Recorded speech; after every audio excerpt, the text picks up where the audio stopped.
sinyal ke otak kita. Usahakan kalian dapat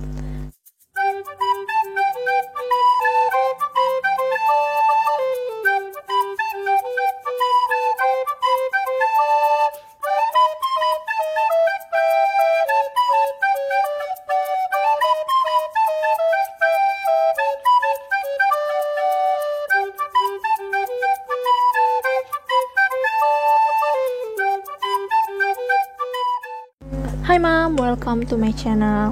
Oke Mam, kali ini aku mau ceritain cara ekstrim yang aku lakukan untuk naikin produksi ASI aku sebagai mama Eping. Ini belum pernah aku ceritain sebelumnya. Ini bukan power pumping, bukan juga cluster pumping, bukan juga yang aku bahas di video ini yang aku pakai cara Dr. Meta, tapi aku punya cara sendiri. Apa aja dan gimana caranya, ikutin terus videonya. Aku mau ingetin kalian kalau aku punya beberapa video untuk meningkatkan produksi ASI. Yang ini bisa dipakai untuk kalian yang nyusuin langsung dan pumping. Yang ini untuk ibu Eping, cara Dr. Meta, dan yang ini adalah teknik-teknik pumping. Ada 2. Kalau yang sekarang lainnya dari yang lain. Oh iya, ada lagi jadwal pumping, cluster pumping ya. Nah, kondisinya aku tuh butuh cepet. Anak aku tuh cuman maunya minum ASI, jadi nggak ada pilihan lain. Dan waktu itu kondisinya produksi ASInya benar-benar turun. Sekali pumping biasanya dapat 150, sekali minum ini cuma 50 ml aja. Ini terjadi waktu setelah gagal laktasi. Aku pikir Salman nggak akan minum ASI lagi, jadi aku turunkan. Akhirnya turun, kebablasan, dan ternyata mau lagi minum. Pas mau minum kurang gitu kan, ASInya nggak cukup. Di situ aku mau cepet, aku harus gimana caranya nih, harus cukup gitu. Akhirnya aku berpatokan pada prinsip ASI, supply by demand. Artinya aku harus minta banyak sama otakku. Caranya ini memang lebih sulit dan perlu kesabaran. Jadi kalau kalian nggak sanggup di cara Dr. Meta, mungkin di cara ini bisa nggak sanggup juga ya. Aku nggak nyaranin sih, cuman aku sharing caraku seperti ini. Nggak ada rumus, pasti berbeda-beda setiap ibu. Fokus ke demand, permintaan. Waktu aku pumping 15 menit, hasilnya cuma 50 mili, nggak cukup. Jadi yang aku lakukan adalah pumping tiada henti. Maksudnya gimana? Bukan ditaruh pumping terus-terusan, bukan gitu ya. Jadi gini, aku cuman berhenti saat waktu sholat, dan di saat gelas Salman udah penuh 1 gelas. Caranya aku pumping kurang lebih sampai ASInya nggak netes lagi. Aku berhenti dulu. Itu bisa, sesi pertama itu bisa 10-15 menit. Berhenti dulu, istirahat sekitar 5-10 menit. Terus aku mulai lagi LDR kedua, berhenti lagi sampai kelihatan gak netes lagi. Itu biasanya cuma 10 menit atau 5 menit aja. Itu habis itu berhenti, pumping lagi. Nah, itu bisa sampai 1 gelas Salman penuh, itu kurang lebih 3-4 kali pumping.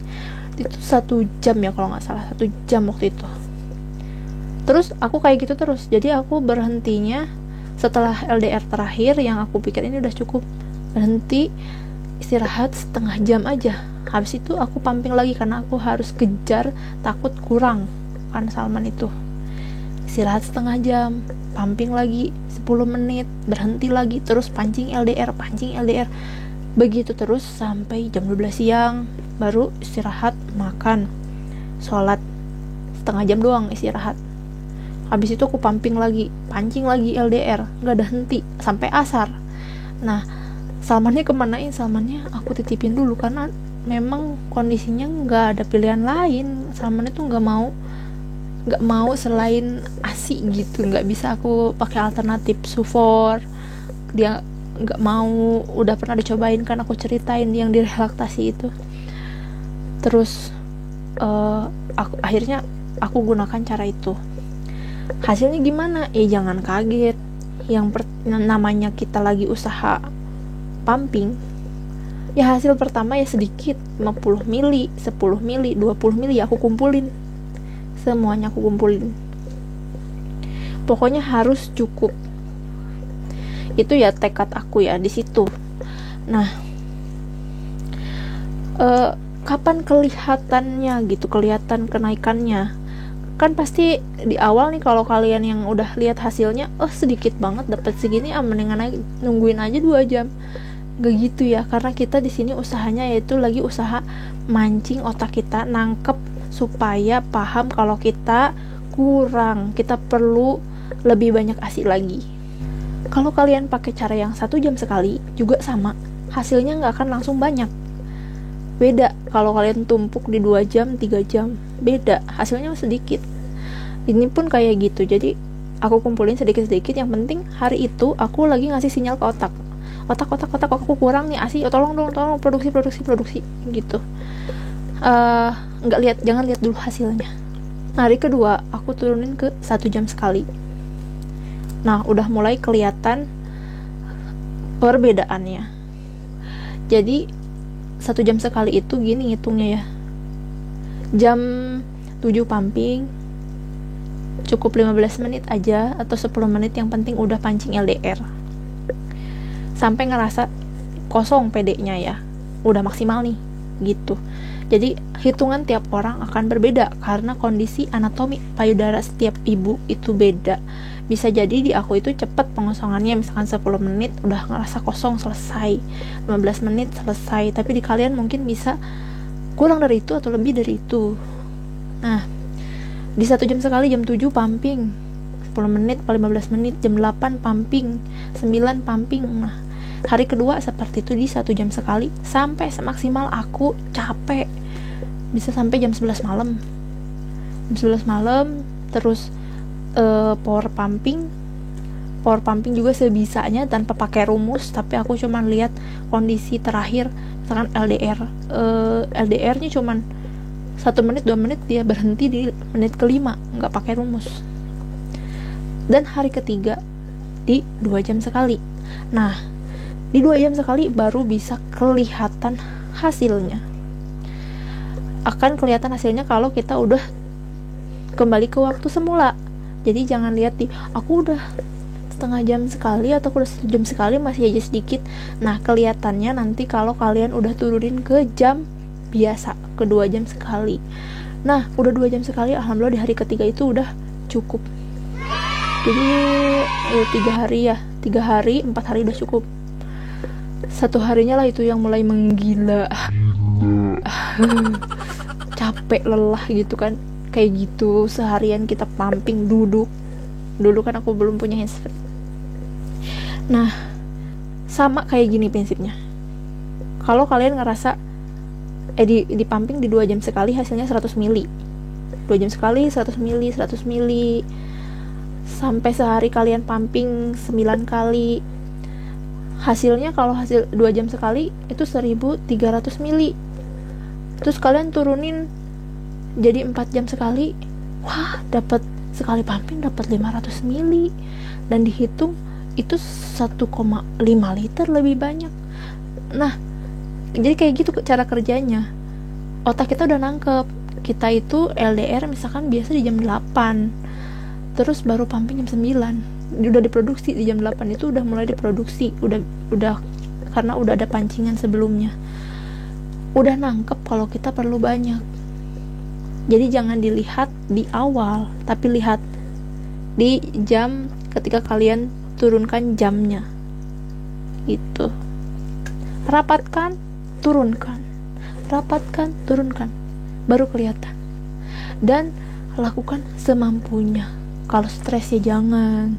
Lebih baik kita benerin hati kita dulu, tenangin hati kita dulu, karena percuma kan kalau kita jalaninnya nggak ikhlas, kesel, jengkel, itu malah ngeluarin hormon kortisol, hormon stres, akhirnya oksitosinnya jadi nggak keluar, nggak jalan ya sedikit. Jadi kita lakukan dengan hati yang semangat, ikhlas, lihat hasilnya sedikit, wajar gitu, wajar, awal lagi usaha, lanjut lagi gitu, lanjut kayak gitu, nanti kelihatannya nanti. udah ngerti belum ya? Kira-kira ini aku cuman mau ngoceh aja sih, tapi ini berdasarkan pengalaman aku yang akhirnya kalau setiap aku kalau turun banget aku pakai cara ini. Beberapa dari kalian yang DM udah coba yang cara 1 jam sekali, ada juga yang langsung nyerah, 1 jam sekali sedikit, aku nggak semangat. Jadi jangan dilihat di hasil awal, tapi lihatnya nanti setelah kita usaha.